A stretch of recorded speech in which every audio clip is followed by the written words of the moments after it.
Olá, seja bem-vindo e bem-vinda a mais uma videoaula aqui do nosso canal e hoje para falarmos sobre o ciclo de políticas públicas. Faremos um estudo detalhado das diferentes etapas desse processo, desde o momento da identificação do problema e passando pelas diferentes fases de análise de alternativa, implementação e avaliação, por exemplo, deste ciclo. E no final, faremos um breve estudo de caso, a partir de um grave problema público que tem atingido a nossa sociedade e de como podemos interpretar este problema utilizando este ciclo de políticas públicas. Então, vamos à nossa videoaula.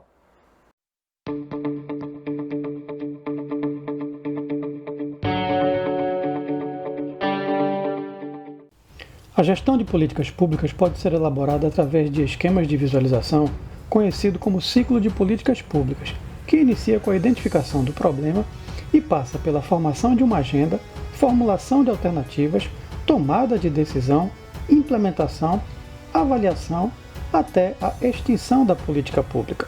Podemos falar basicamente de três causas que podem levar ao fim de uma política pública: quando o problema público é percebido como resolvido, quando a política pública é percebida como ineficaz para resolver o problema público ou quando o problema público, mesmo não tendo sido resolvido, perde sua importância e sai da agenda política e do programa de governo.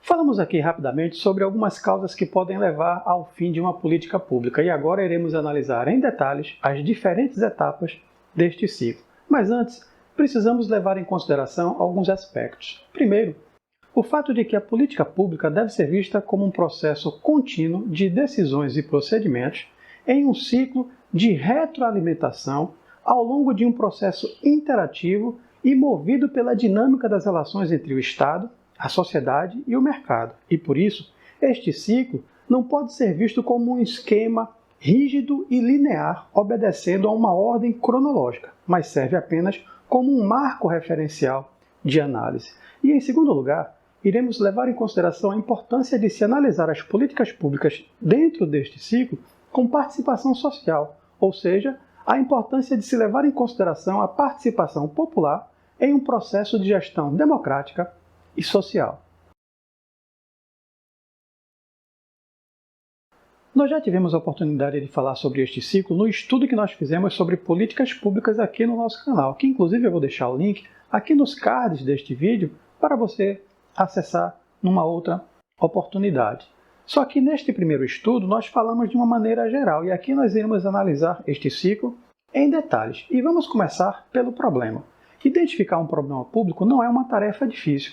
De modo geral, qualquer situação pública que afete a vida das pessoas e é percebido de forma insatisfatória por elas, pode ser identificado como um problema.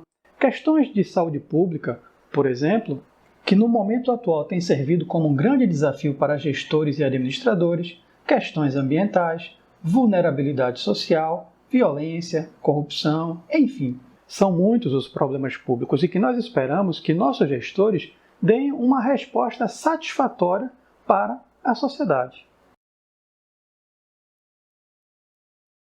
Uma vez admitida a existência de um problema público, pode-se formular questões como: o governo deve se envolver com ele? De que maneira? Existe capital social, político e econômico para incluir um determinado problema na agenda do governo? Assim, identificado um problema público, segue a formação de uma agenda, a partir da qual deve resultar ações e políticas públicas que visem a solução dos mesmos.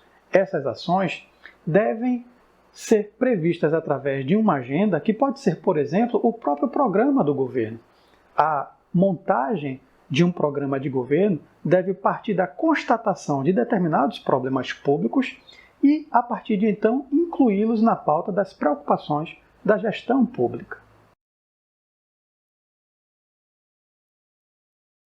Uma vez definido quais assuntos ou problemas farão parte da agenda política, torna-se necessário pensar em alternativas para a solução dos mesmos. A formulação de alternativas constitui, assim, a formulação de políticas públicas propriamente dita. É a fase do planejamento das ações previstas na agenda. Neste estágio, aparecem os instrumentos da política pública em forma de marco jurídico, administrativo e financeiro. Essas ferramentas são os meios e os expedientes reais a que os governos recorrem para implementar uma política pública? A formulação de uma política pública é o momento no qual se estabelecem o como e o quando, ou seja, é o momento no qual se define como um assunto escolhido será abordado e como e quando ele será solucionado. Nesta etapa, já podemos falar de um modelo de gestão democrática, ou seja, como nós já frisamos logo no início deste vídeo, a ideia de que as políticas públicas devem ser construídas com participação popular, o que podemos chamar de processos de gestão democrática. O planejamento das políticas públicas não pode ser visto como um processo em que as decisões são tomadas por autoridades que têm o seu controle e que definem o que e como será formulado e implementado. No modelo de gestão democrática, deve ser levado em consideração no fluxo do processo de planejamento aqueles que serão diretamente afetados por uma determinada política, ou seja, aqueles que estão mais próximos das ações que se pretende executar. Neste processo, neste modelo de gestão democrática, ele deve ser permeado também por uma ação política deliberativa, onde os indivíduos participam decidindo sobre o seu destino como pessoas, como cidadãos, trabalhadores e consumidores. Nós já temos aqui no nosso canal um vídeo que fala sobre os conselhos gestores e as conferências de políticas públicas. O link está aqui nos cards deste vídeo. Tanto os conselhos quanto as conferências são espaços participativos. A diferença é que as conferências ocorrem com uma certa periodicidade, geralmente de 4 em 4 anos, ao passo que nos conselhos, esta participação ocorre mensalmente e, por isso, há condições mais propícias de acompanhar o dia a dia da gestão pública. Vamos para o próximo passo. Após o processo de elaboração de políticas públicas, temos o momento da tomada de decisão para sua implementação. É o enfrentamento do problema.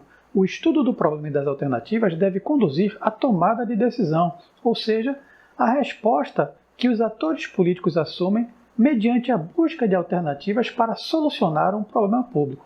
E existem alguns modelos que servem de base para a tomada de decisão, que são o modelo de racionalidade dividido em absoluta e limitada, onde a decisão é uma atividade baseada em uma análise fundamentalmente racional entre custos e benefícios. Temos um modelo incremental, a partir da ideia de que não existe uma explicação racional para tudo, onde o elemento político é levado em consideração mais do que o critério técnico. E, finalmente, temos o modelo de fluxos contínuos que busca unir o modelo racionalista e o modelo incremental.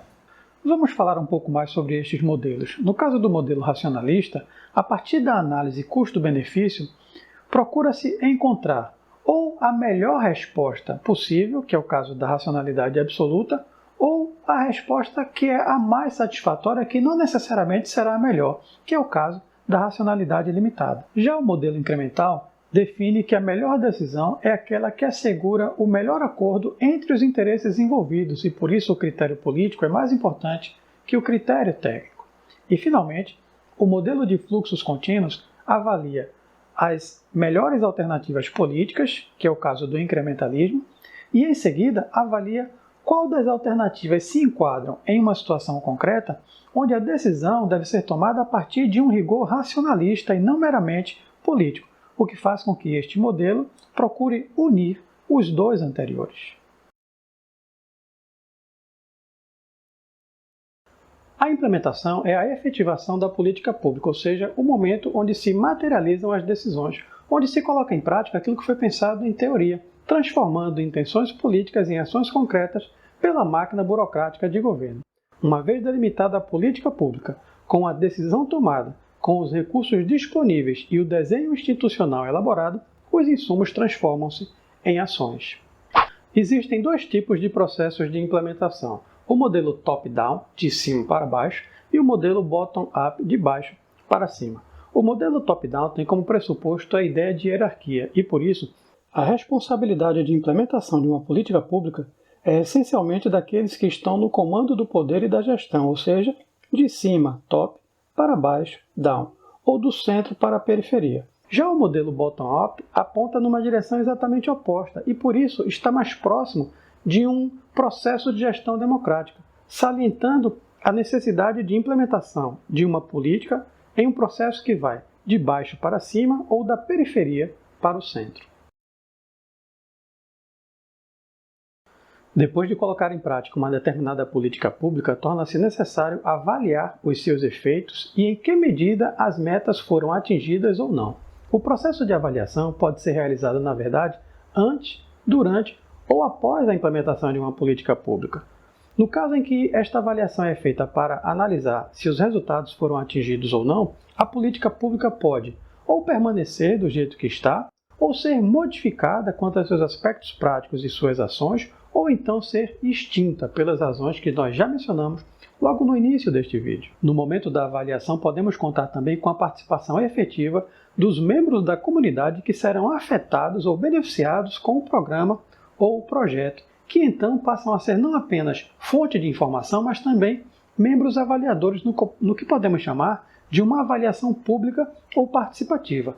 Na avaliação pública, nós temos o corpo técnico com seus respectivos instrumentos de análise, mas que não dispensa a participação da sociedade. Limitar uma avaliação à parte técnica significa tirar o poder daqueles que serão efetivamente beneficiados com uma determinada ação. Por isso, a avaliação pública deve facilitar o diálogo e negociação entre os interessados, base de uma sociedade verdadeiramente democrática e participativa, um processo de interação entre o poder público e a sociedade, fortalecendo o debate social, fomentando a politização dos cidadãos através de uma participação efetiva, inclusive nos processos de tomada de decisão. A avaliação pública deve ser feita com o público, pelo público e para o público, aqui entendido como os beneficiados por uma determinada política ou programa. Este público conhece melhor do que ninguém quais são as suas reais necessidades e, por isso, estão aptos a contribuir com o diagnóstico da sua própria realidade, quais são os problemas que os afetam diretamente.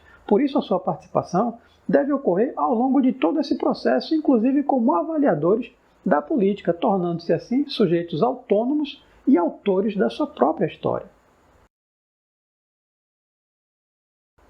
Nós ainda vamos continuar falando sobre esse processo de avaliação, mas agora nós vamos fazer o seguinte: vamos fazer um breve estudo de caso, onde nós vamos procurar identificar as diferentes etapas deste ciclo, inclusive a etapa da avaliação. E para isso, eu escolhi o vazamento de dados pessoais e informações, e a gente pode até ampliar isso para a questão do vazamento de fotos pessoais e íntimas que circularam pela internet e pelas redes sociais. É fácil perceber que nós estamos aqui diante de um grave problema público e que eu acredito até que possa dizer que atingiu praticamente toda a população brasileira. O mega vazamento de um banco de dados nacional. A Secretaria Nacional do Consumidor e o Procon de São Paulo pediram explicações à Serasa sobre o vazamento de dados de mais de 220 milhões de brasileiros. Milhões de brasileiros tiveram dados expostos na internet. Foi o maior vazamento da história no Brasil. Temos aqui, então, por exemplo, o problema da possibilidade do uso dos nossos dados pessoais por pessoas mal intencionadas. Até algum tempo atrás, não existia um marco jurídico específico para tratar de casos assim. E eu tenho certeza que você já deve ter se deparado com uma ou mais situações, não apenas de vazamento de dados, mas também de compartilhamento de fotos íntimas e pessoais pela internet. Diante de tais problemas, vamos partir do princípio, então, de que o governo resolve inserir esta questão na sua agenda política e passa a analisar alternativas para a sua solução. Sejamos breves e sem se ater nos detalhes. Em 2014 foi aprovada uma lei que estabelece os princípios, as garantias, direitos e deveres para o uso da internet no Brasil, conhecido como Marco Civil da Internet. E mais recente, em 2018, foi aprovada a Lei de Proteção de Dados. Então nós temos aqui, de uma forma bem rápida, nós podemos perceber como, a partir da análise deste problema público, os nossos gestores, o governo, tanto do ponto de vista do Poder Executivo quanto do Poder Legislativo, tomaram esta decisão e implementaram esta política através de um marco jurídico. No caso do Marco Civil da Internet, é preciso ressaltar que, antes da sua implementação, houve uma série de audiências públicas realizadas no Congresso Nacional e era até possível participar através de debates e fóruns pelo portal dessa discussão, através do portal E-Democracia da Câmara dos Deputados. Então nós podemos perceber um esforço para construir esta política com participação social. Depois de implementada, torna-se então necessário a sua avaliação. A avaliação, mais uma vez repetimos, é importante, porque através dela é possível produzir informações que irão permitir possíveis modificações ou correções e que irão ajudar a melhorar e otimizar o seu funcionamento e, consequentemente, os seus resultados. Podemos então fazer a pergunta: esta política foi suficiente para resolver o problema? E a resposta é claramente não. Afinal, se tivesse sido suficiente, não teria sido necessário criar um novo marco jurídico após a implementação do Marco Civil da Internet, 4 anos depois, e não estaríamos convivendo ainda com este problema de vazamento de dados e informações. Precisamos então continuar fazendo a avaliação, fazendo esta análise da política pública, coletando e interpretando informações, orientando e reorientando as tomadas de decisão, desde o seu diagnóstico até os seus resultados. Tudo indica, porém, que ainda estamos longe de resolver este problema. E assim, nós encerramos o nosso estudo de hoje sobre o ciclo de políticas públicas. Até o próximo estudo.